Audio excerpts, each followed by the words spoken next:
Yo quisiera que fueran conmigo a Romanos capítulo 2. Un momentito. Romanos 2. Del 25 al 29. Pablo dice: pues en verdad la circuncisión aprovecha si guardas la ley. Pero si eres transgresor de la ley, tu circuncisión viene a ser incircuncisión. Le está hablando a los judíos. Si pues el incircunciso guardare las ordenanzas de la ley, ¿no será tenida su incircuncisión como circuncisión? Y el que físicamente es incircunciso, pero guarda perfectamente la ley, te condenará a ti que con la letra de la ley y con la circuncisión eres transgresor de la ley. Pues no es judío el que lo es exteriormente, ni es la circuncisión la que se hace exteriormente en la carne, sino que es judío el que lo es en lo interior, y la circuncisión es la del corazón en espíritu, no en letra, la alabanza del cual no viene de los hombres, sino de Dios. ¿Qué pasó?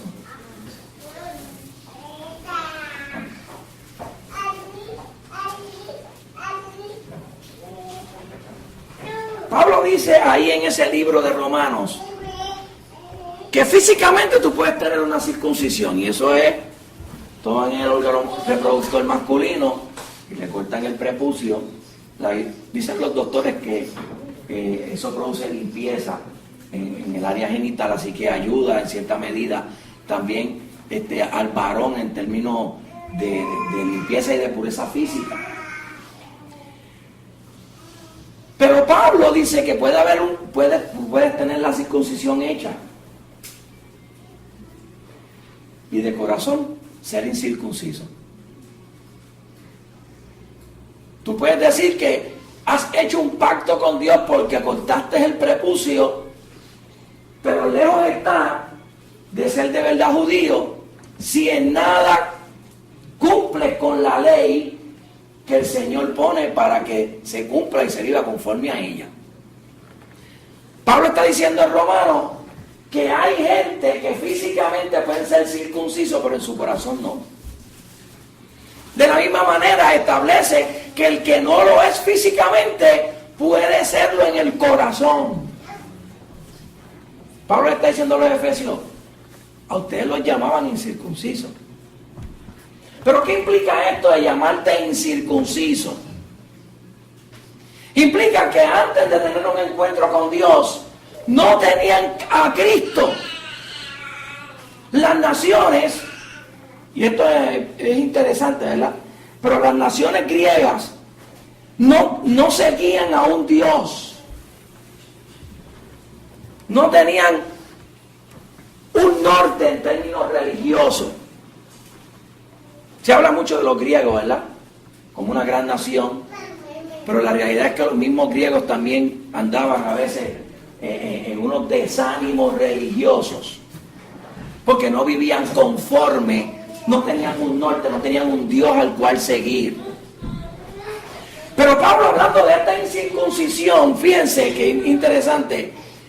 Porque para los judíos, ser circuncidado establecía que ellos se sentían por encima de las demás naciones. Ellos tenían una relación exclusiva y única con su Dios, y la circuncisión les daba a ellos la idea, una arrogancia espiritual, de que ellos estaban por encima de las demás naciones, porque le servían al verdadero Dios. Y yo les quiero leer unas cositas aquí, ¿verdad? Que yo encontré sobre los judíos. Miren lo que ellos pensaban y lo que provocaba en cierta medida esta circuncisión externa, que era la señal del pacto. Decían de los gentiles, aquellos que no eran judíos, que eran creados como leña para el fuego del infierno. O sea, nosotros los puertorriqueños, para los judíos somos leña. Decían que Dios solo ama a Israel, odia a las demás naciones. Decían los judíos que no era ni siquiera legal prestar ayuda a un gentil en el momento del parto, porque lo que ibas a hacer era traer otro gentil al mundo. Hay gente religiosa que piensa así. Si un judío se casaba con un gentil, ¿usted sabe lo que el judío celebraba? Un funeral. Hay una película que se llama The Chosen, El Elegido. Una vez él sí me la recomendó hace muchos años, si te acuerdas. Y yo la logré conseguir en VHS. Y la vi y presenta el conflicto entre un rabí judío que su hijo quiere ser psicólogo y la transición de un gentil amigo de su hijo que se convierte en rabí, que estaba estudiando psicología y termina siendo un súbdito judío y siendo un rabí de la sinagoga judía. Pero cuando el papá se enteró que su hijo estaba estudiando psicología a sus espaldas, él se rasgó la vestidura.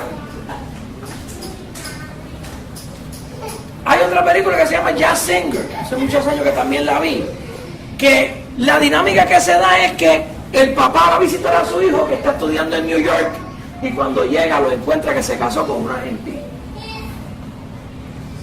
Y frente a su hijo, a su esposa y a su nieto, se rasga sus vestiduras y niega a esa familia y lo deshereda. Para los que crean que eso era para el tiempo de Jesús, todavía hoy en día eso se da. Todavía hay judíos bien ortodoxos, porque hay judíos liberales que saben manejarse y moverse, ¿verdad?, en el mundo contemporáneo en el que estamos viviendo. Pero todavía hay judíos bien ortodoxos que ni siquiera si tú comes en un plato en su casa, el plato se desecha. A ese nivel, porque eres gentil. Y ellos no van a perder su pureza porque van a comer en el mismo plato. Eso no es del siglo XXI. Eso nos lo contó a nosotros una hermana allá en New York cuando fuimos de viaje, que ella era ama de llaves de una familia judía. Y como estaban botando tantos platos, tuvieron que separarle una para ella, porque ella era gentil. Y no podía comer en los platos ni beber en los vasos de la familia judía. Hay arrogancia espiritual, hermano. Hay gente que piensa, hay gente que cree que somos mejores, Dios le bendiga, que somos mejores que el otro. No hay que circuncidarse para uno pensar o creer que soy mejor que el otro. Hay veces que dentro de la iglesia creemos y pensamos que somos mejores que los demás. Dios nos llama a que nos autoevaluemos y que nos miremos, ¿verdad?, de manera introspectiva y que tengamos la opinión correcta de nosotros mismos. Que no pensemos más allá de lo que tenemos que pensar. Obviamente está entre letras que tampoco podemos pensar menos de lo que valemos delante de Dios. Que entendamos cuál es nuestro valor y que podamos tener esa autorreflexión nuestra de poder mirar a todos los demás como a nosotros mismos y que dentro de ese contexto podamos entender que los demás son igual que yo. Que yo no soy mayores que ellos, pero ellos tampoco son mayores que yo. Andaban sin un Mesías. ¿Saben algo? La barrera que levantaron los judíos, Jesús la eliminó. Jesús la suprimió. Jesús la sacó del medio. Para Pablo, hablándole a los efesios, les está diciendo que entre ellos había coinonía, que entre ellos había comunidad, que entre ellos había relación. Esa era la idea de Pablo de un cristianismo. No que excluía a la gente, sino que incluye a la gente.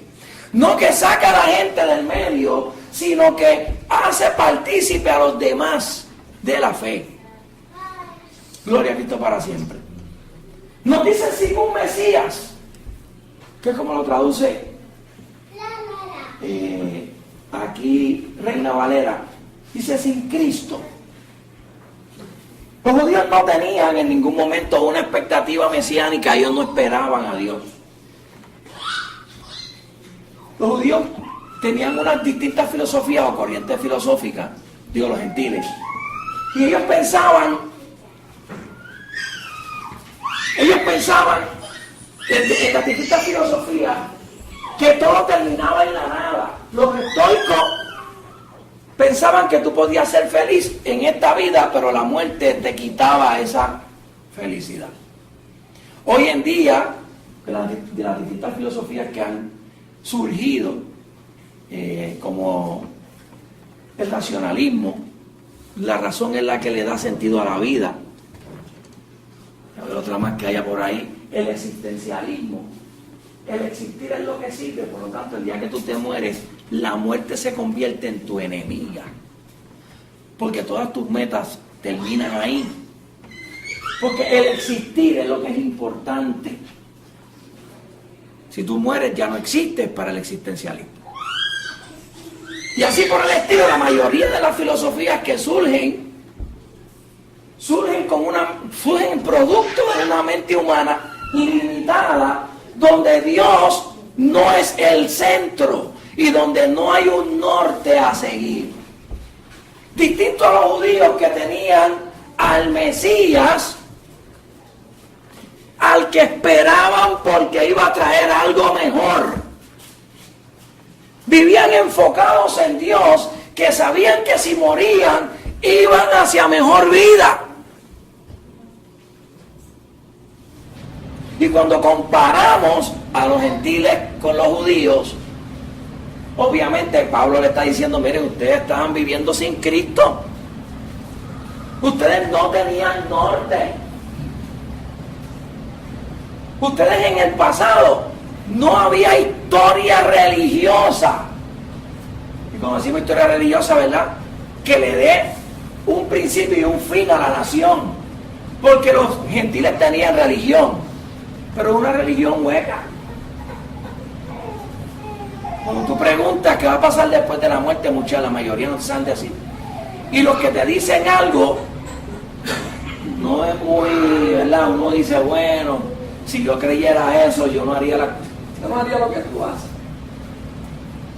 Porque hay veces que hay gente que cree que después de la muerte no viene nada, o me voy a convertir en algo distinto, como pasa con los hindúes, que ellos plantean que tú puedes volver a nacer en cualquier cosa.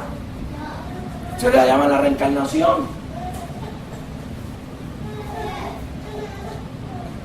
Pablo le está diciendo a los gentiles, ustedes en un tiempo vivían sin Cristo, sin el Mesías, sin un norte.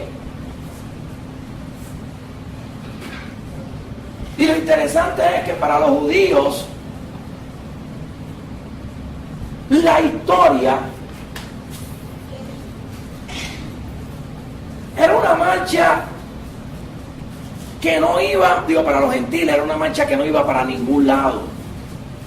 La historia se movía sin una meta y sin un diseño específico. A nosotros se nos hace a veces difícil entenderlo porque nosotros ya estamos dentro de un pensamiento religioso, que el más o el que el menos piensa que después de la muerte pues tiene que darle cuenta a Dios. Yo digo el más o el que menos, por no decir todo el mundo.